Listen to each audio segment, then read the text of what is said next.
Greetings, young squires. This is Sir Rolland, a faithful knight to the one true light, and you're listening to our series on how to face, fight, and defeat the 7 deadly dragons. Thus far, we've trained to slay 5 of the 7 deadly dragons. We talked about the red dragon of pride named Kenodox, who tries to convince you that life is all about you and your wants. Humility is the sword to slay Kenodox. We talked about the orange dragon of envy named Invidia, who tries to convince you that life is a competition against everyone else. Admiration is the ballista to slay Invidia. We talked about the yellow dragon named Acadia, who tries to convince you that life is about finding the path of least resistance. Zeal is the spear to slay Acadia. We talked about the green dragon of greed named Argios, who tries to convince you that life is about gaining the most stuff. Generosity is the trebuchet to slay Argios. And we talked about the blue dragon of wrath named Chara, who tries to convince you that life is about gaining the most power over others. Forgiveness and patience are the daggers to slay Chara. Today we begin our 4 weeks of training against the Indigo dragon. As always, let's begin by taking a look at everything that is good and true and beautiful about the color indigo. Indigo is not a color that we talk about much. It's sort of a mysterious color that can seem to change colors depending on how you look at it. If you see an object that looks blue one minute and purple the next, it's probably indigo. Indigo has many qualities that represent what is good and true and beautiful. First off, it is a beautiful and attractive color. It is a color that represents truth and honesty, and it is incredibly loyal and sincere. Indigo relishes tradition and likes routine. It represents kindness and wisdom. This color is selfless and will always keep your best interest at heart. It will defend your honor and boldly stand up for what is right and just. And so it is a symbol of human rights and will encourage you to seek the respect you deserve. Indigo reminds us that we are made in the image of God and deserve nothing less than the best.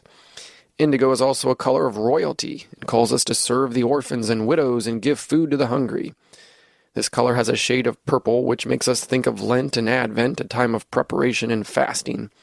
Many times we just skip this color on the visible light spectrum, or we try to combine indigo with the last color, violet, and just call them both purple.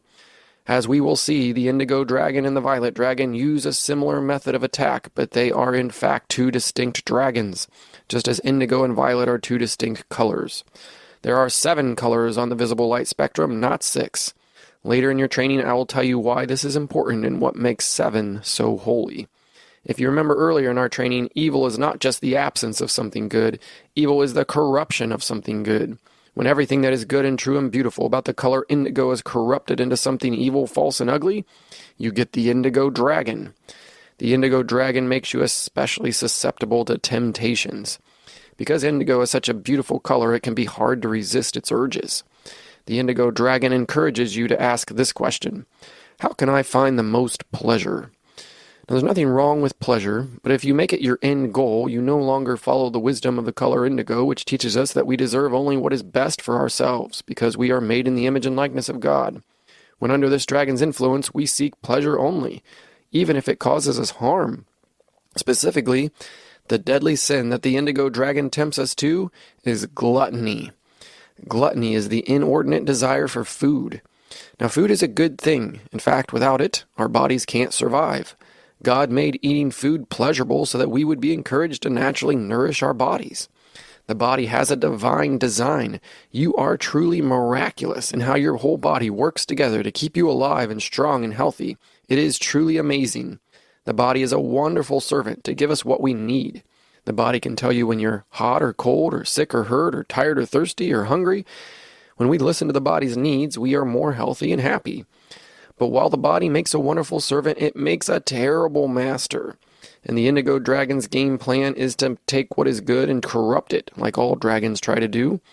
If you listen to the voice of the indigo dragon, you will no longer just obey your body's request for necessary needs. You will begin to allow your body to whine for unnecessary wants. No longer will your body be your servant, it will become a tyrant master, and you won't be able to say no to any temptation for food or drink. You will worship pleasure and immediate gratification, and quickly discover that the indigo dragon is leading you astray and tempting you to make unhealthy choices. Under the influence of the indigo dragon, you can never get enough food to satisfy you because you are no longer eating to give your body necessary needs. You are eating to try to silence your body's whiny wants. I'm going to call this dragon Gula, which is a Latin word used by St. Thomas Aquinas, which means to swallow. This dragon literally bites off more than it can chew, so we must beware that we don't fall for its lies. To help you slay this dragon, I will now give you the battle cry for the Indigo Dragon. The Indigo Dragon changes color like moods. It is greedy like green, but this time for foods. It has a mysterious mixture of purple and blue and a dangerous appetite that can't be subdued. Temperance and fasting can keep it at bay, like Therese of Lisieux in her little way. Small sacrifices are great acts of love that can conquer this dragon that can't get enough. The wristband of right judgment can help you decide choices that keep you healthy, wealthy, and wise. My challenge for you this week is to study this battle cry and pull out the 4 secret ingredients to slay the dragon. Number 1, the color and sin of the dragon. Number 2, the legendary slayer to train us.